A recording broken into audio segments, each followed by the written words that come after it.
Cheers, guys. The salt's everywhere.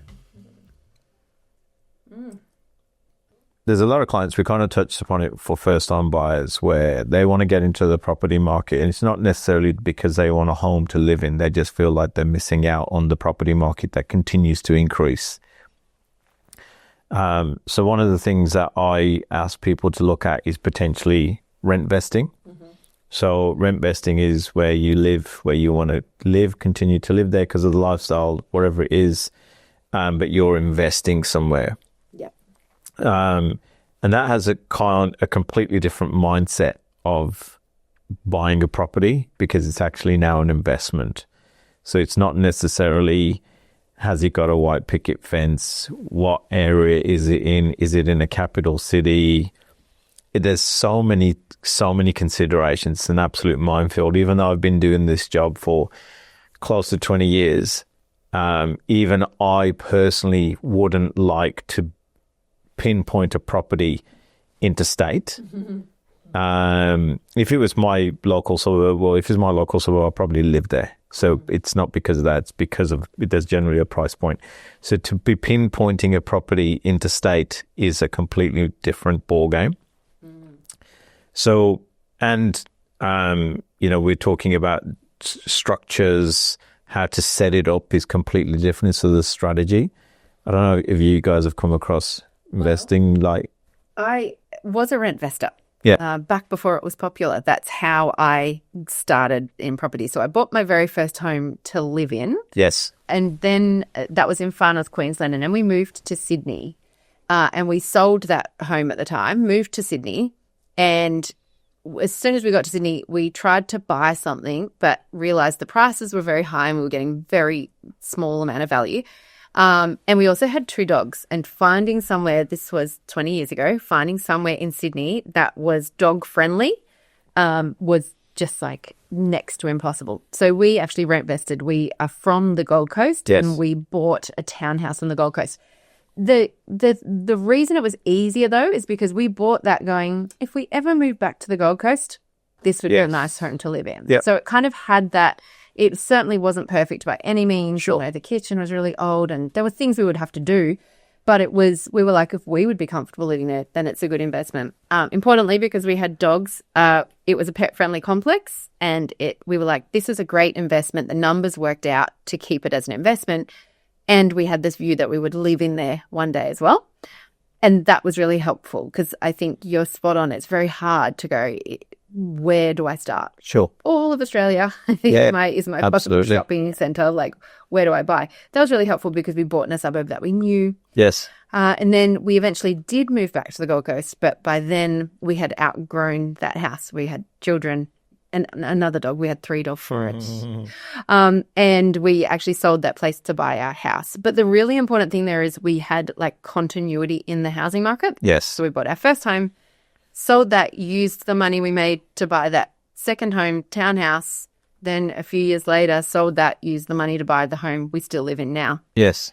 So we kind of had that consistent presence in the property market that meant no matter what was happening, we were either suffering or benefiting alongside the market. So there were periods of really long, like no growth. Yes. And we had no growth in our property. Yep. But then when the market picked up, we picked up with it. So that worked really well for us. Yes. And I think a rent vesting strategy, like you said, it is hard to get your head around at first because you have to fully shift. You have to really shift to see the money as ones and zeros on a page. Like you cannot connect to it. I remember having a friend at the time who said, I could not sleep at night with the amount of debt you've got. Yes. Because at that point we had 2 investment properties. And I said, well, I don't go to bed every night thinking, oh my gosh, I've got $800,000 of debt. Yeah. I think I've got a shortfall of $500 a month. Yes. That's what I focus on. That's your work, guys. $500 a month is what I need to find. Yep. If I can't find that, I'm in trouble. That's the problem. But as long as I can find that, I'm not worried. And I don't look at those giant debts and think, oh, I'm sinking under the weight of it. I just stay focused again on what I need to focus on. Yeah. That is a real mindset adjustment. But if you can get your head around that and you're comfortable with the risks of being a property owner, because it's not always easy, things go wrong things break. Yes. Hot water systems burst. Yes. Our worst case scenario was once we had a leak not even in our bathroom, in the apartment below us. And Wow. buddy called and said, there's a leak here and we've tracked it back to your bathroom. And it turned out the waterproofing was dodgy. Yes. They had to rip out the entire bathroom Yep. and redo the waterproofing and then put the bathroom back together. It cost us $12,000 maybe 15 years ago. That was like Huge. $12,000. And it was still a huge amount of money. But back then that was like, where on earth are we going to find this money? Like we had to pay it off and awful. So owning property, you know, it's not always, I think a lot of people can have that fear of missing out and like, oh, these people are getting ahead and they've bought this property and it's gone up in value $100,000, but we don't always get the full story. Like the it's gone up. sacrifices. How much did they spend? What are they spending in repairs? And, you know. And that can be the same whether you're buying an investment or a live-in home, but when you're rent vesting, you're also trying to pay your own rent. Correct. And so I've got friends that do it, and it's fine when it's good, but then when the tenants move out or when there's a problem, it's suddenly, oh God, I've got to keep paying my rent, but also pay to this. Or deal with no one in the house for a week, 2 weeks, or whatever. So there is a lot. Like it sounds like it should work perfectly. Like great, I get rent coming in, and you know, so easy. But there's a lot of there is so much to sit down, and that's what we do with our clients. We actually sit down and map it all out. Yeah. So first things first is we look at how much they can borrow. Based on how much they can borrow, we determine what their purchase price looks like. From their purchase price, we work out what the rental yield needs to look like. So how much money you're going to get back from the rent. Off the back of that, we then say, okay, there's going to be a surplus or most times a shortfall of $500 a month or whatever that figure looks like. But we would have already determined what that shortfall can look like from the outset. So we say, how much can you afford from a cash flow perspective for a property to cost you? Most clients will be like, what are you talking about? They understand it later down the line. Anyway, we get the number, the magic number. We can then determine how much they can buy a property for based on how much money they can put in. And then we say, okay, so now you need to buy a property for $600,000 that has a rental yield of X. But remember, you don't want to just buy a property anywhere with those two criteria. We now want to look at what the growth potential is. Now, there's no guarantee of guaranteeing the growth, but there needs to be some reason of why. And it's usually jobs are being created there. It's booming. It's got low vacancy rates. So there's so much more consideration when buying an investment property. One of the main things, as you both mentioned there, is having a contingency fund. Without a contingency fund, this is all going to go pear-shaped very quick. So that contingency fund allows for the property to be vacant for 2 months. It allows for the boiler bursting and there's water everywhere and your strata gets involved. When you're a landlord and something needs to be fixed, it needs to be fixed straight away. It's not like, oh, I'll just make sure my son doesn't go towards that area because it's dangerous. No, you need to fix it right away. So that's where that contingency fund comes in. It's actually a legal responsibility, and a lot of people don't realize that as a landlord, like you have a legal responsibility to provide your tenants with a safe and comfortable, noise-free environment, you know. So you can't kind of say, I'm sorry that your fans are not working in the middle of summer. I can't afford to fix them. Correct. It's not allowed. In practice, that does happen sometimes. Yes.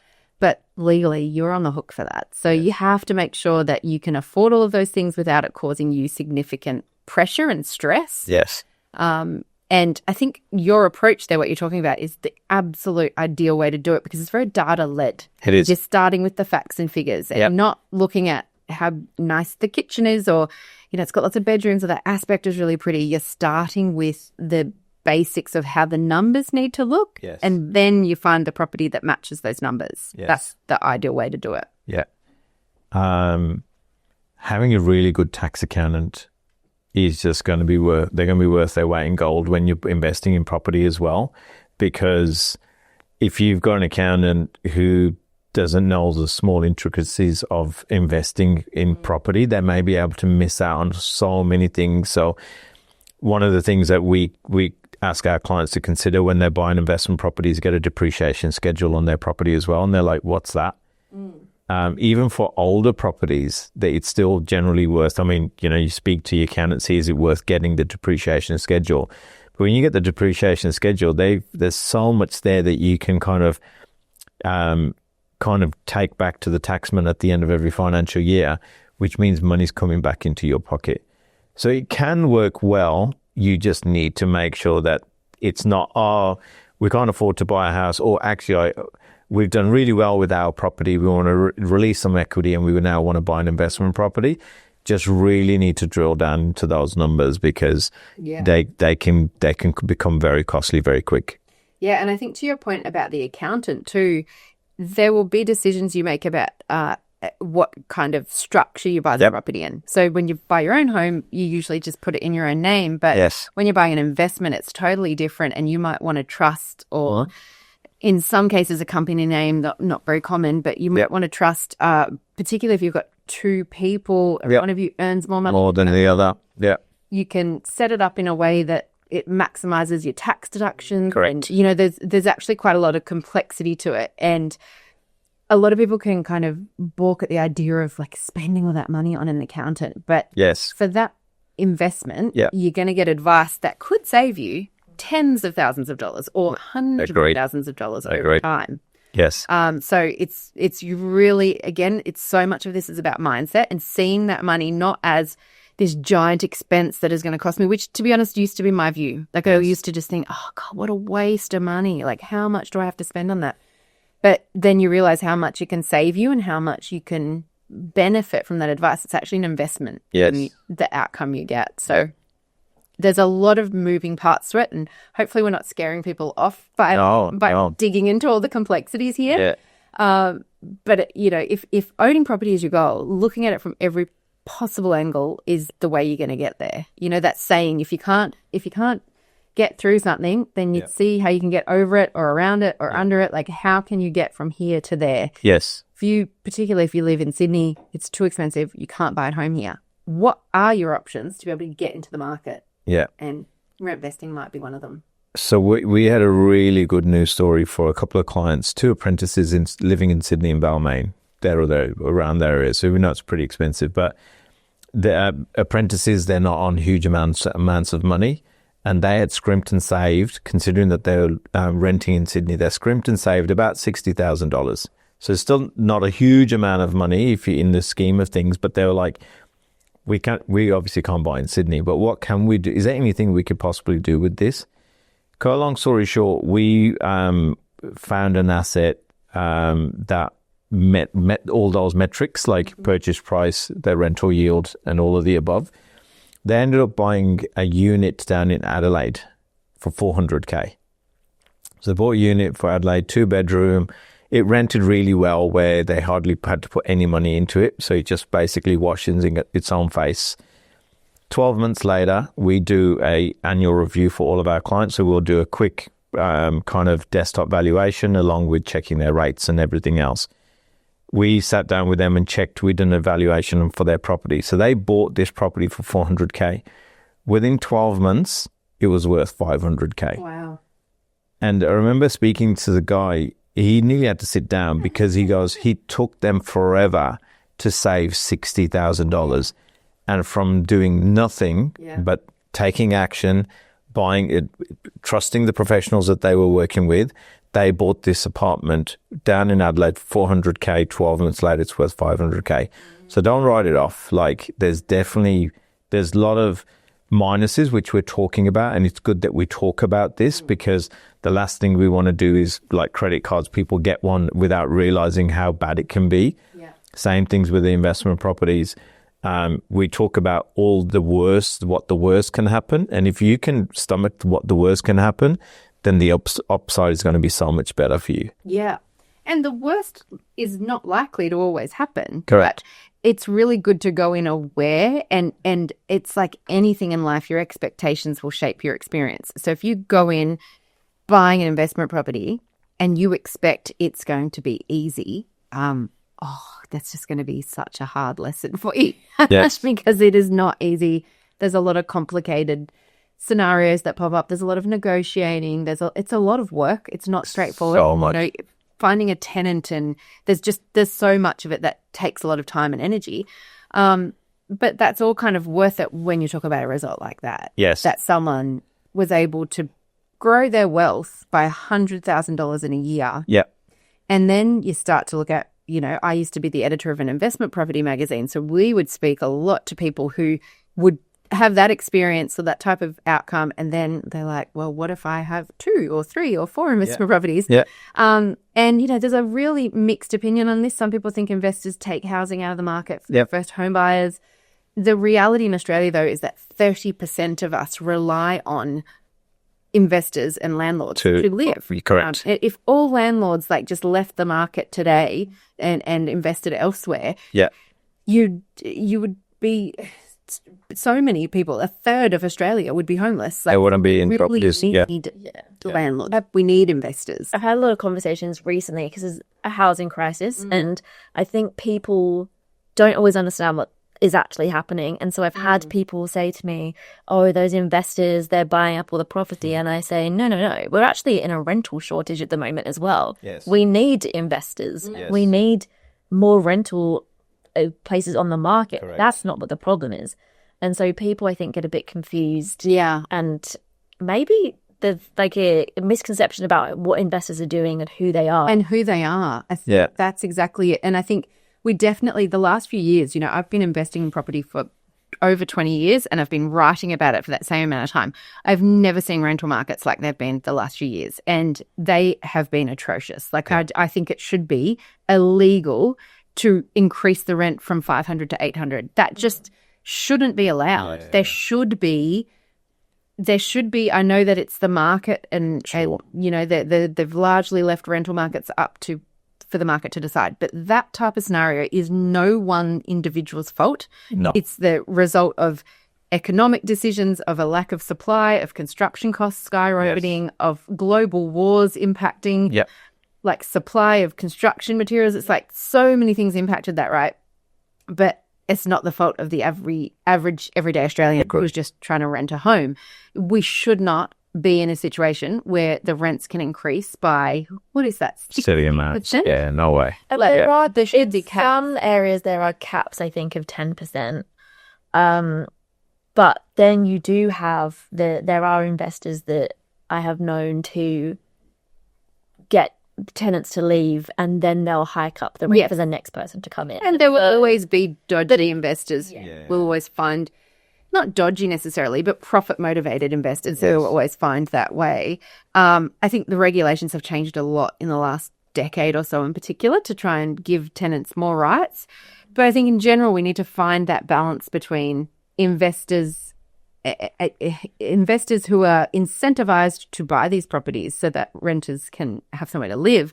At the same time, as you were saying, Beck, the face of who an investor is, you know, 70% of the time is the people in this room. It's just everyday average people. Australians, It's not that face that people think of, like greedy, horrible land. It's like, especially in rent investors, because they're also renting. They're renting themselves, They know, and so they're in it. They have landlords. They are diminished as well, so they actually have some empathy.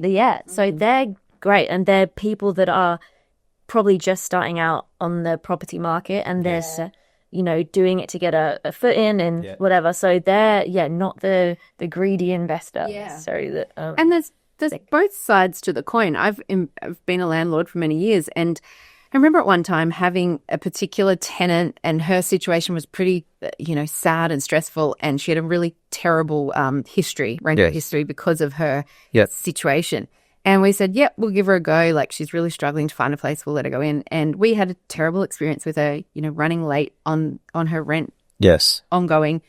And she ended up doing a runner in the middle of the night. Wow. That was the super frustrating thing, was because she did a runner, we had to replace all the locks. Sure. And I was like, if you just left the keys there. It cost us, I think, almost 2 weeks rent at the time, because this was about 15 years ago. Really tiny home in Queensland, and the rent wasn't high. So it cost us almost 2 weeks rent just to replace the locks. But I actually still don't regret that decision because at the time I was making a decision from a place of empathy and Sure. I really felt for her and what she'd been through. Yeah. It didn't work out for us financially, but I still don't regret that decision. For 6 months, she had a safe place to live and she was going through it. Like, I don't know what was happening in her life, but she was going through a really tough time. That's just how it happened. I'm grateful that that wasn't the norm of our experience, but it was one of the experiences. And, you know, I think like renters for the last few years in particular, oh my goodness, what a stressful time. Like getting these giant rent increases, I can completely understand why their viewpoint of landlords might be unfavorable. But as Beck just said, they're often literally just like you, like renting themselves.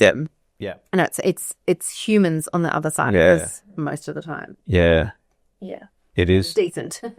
With all these rate hikes that we've had over the last, 2.5, 3 years, I've had so many clients who are investors who've got multiple properties. They've really struggled with it. And unfortunately, they just got caught out. That's not your average. Like if we look at the number of rate rises that consist the back-to-back rate rises that we've had, that's just not a normal market. But remember, we've come from a market from 2%. Yes. Right. So that's not a normal market. So, but it is about doing your doing your numbers, your due diligence, making sure you understand what's the worst case scenario.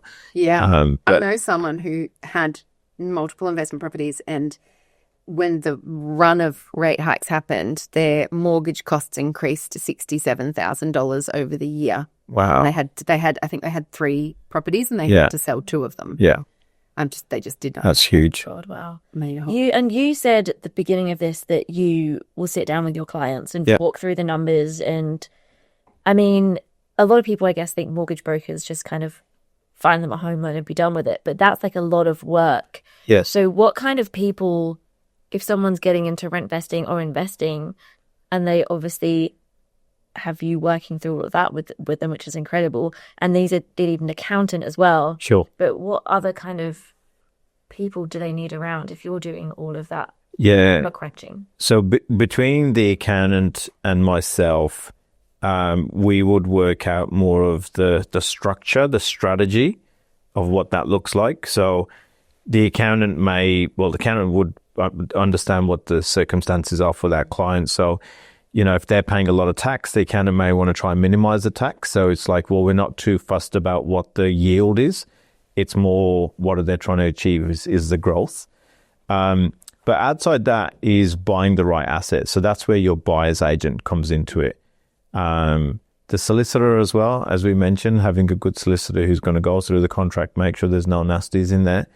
But I'm seeing a lot more and more people using a buyer's agent and putting their faith in them. And I see some real good work that some of these buyer's agents are doing. That property that I mentioned in Adelaide was through a buyer's agent. And there's no way I would have, with all the experience that I've got in property investment, there's no way that I think I would have found that without, unless it just happened. Property markets that you're just lucky with. Yeah. But the first investment property that we bought, it was plateaued for like 3-4 years. And the good thing is we could comfortably be affording. Yeah. So it was just a waiting game. Yeah. So, you know, a lot of people say it's time in the market as opposed to timing the market. Absolutely. And that actually applies to all investments. Yes. Property and shares and ETFs and whatever you're investing in. Yes. It's the longer you're in it, the more chance you are of having a profitable experience. Yeah. Sure. So your A team would be a mortgage broker who can kind of sit down, understand the numbers, put the strategy together for your purchase price, the rental yield. And then you've got your accountant who works hand in hand with what the broker is going to do to make sure that we're complementing one another. And then most likely what the buyer's agent, if you're going to be buying out of the area, so you're not buying a dud. And then your conveyancer. Because that makes one of my friends recently bought, and a group of friends actually all bought in Perth. Yes. They're all Sydney based. They've all bought, 3 or 4 of them have bought investment properties in Perth. Yes. Never been to the house. They had a walk around over a FaceTime and went, yeah, cool. There were tenants already in it, so easy. That made me so nervous. Yes. I think it worked out, but I thought, you haven't even seen the place. But they went, but it's opposite a park. What could be wrong? Right? Sometimes you just got to put your faith in the professionals. And what would you say if someone is, they're wanting to get into the market and they're not sure which path to go down? How do you decide whether to pursue and Yes. persevere down that path of trying to buy your own home, Yes. or when to go, it's time to look at rent vesting? Yeah. I think Make that decision. it's being realistic. So if we sit down and someone wants to buy their principal place of residence, but based on their budget, how much money they need to get in savings, right? Like you can't say, oh, well, you need to earn more money. Like that's not even it's not even a consideration. Pay rise. It's like, okay, what's going to allow you to do? And it is generally how much saving you can get in. So if you cannot buy a property with the deposit that you got or the amount of money you can borrow, realistically, you're kind of forced to go that way. Yeah. Or if someone really wants to buy their principal place of residence, but it's going to take them 10 years to save a deposit based on their budget, then, okay, well, do this for 10 years. Maybe do the rent vesting for 10 years. Or even less. Yeah. Based on your client's experience Yes. of getting $100,000 in gain Yeah. in 12 months. Maybe you look at buying that apartment for a couple of years and then taking your profit out of it Correct. to buy the Exactly. home you want to live in. Yeah. So we have done pre-approvals for clients to buy their principal place of residence. Pre-approval generally lasts 90 days, but you can generally get it another 90 days. So we have, and that's 6 months. And it's like, there's no way we can't get in. So it's like, okay, now they've changed their strategy. So people change their strategy all the time. Yeah. I've got clients on my books who I've met 3-4 years ago, done a pre-approval for them, and they still haven't bought. And it's fine. I'll check in with them every kind of 6 to 12 months. How are you getting on? I know, Raj, we need to do more saving. I know we're working on it. It's okay. I'm just saying good day more than anything else. Yeah. But coming back to its perseverance. But then it is like, okay, should we change the strategy now? Is it worth looking at investment property? Are we missing out on money here? Like people say it's risky buying an investment property, but what could be is not buying something could be the biggest risk. It's a very good point. And I think the bottom line is, however you look at it, there's going to be a path forward if you just look at every possible angle to make that decision.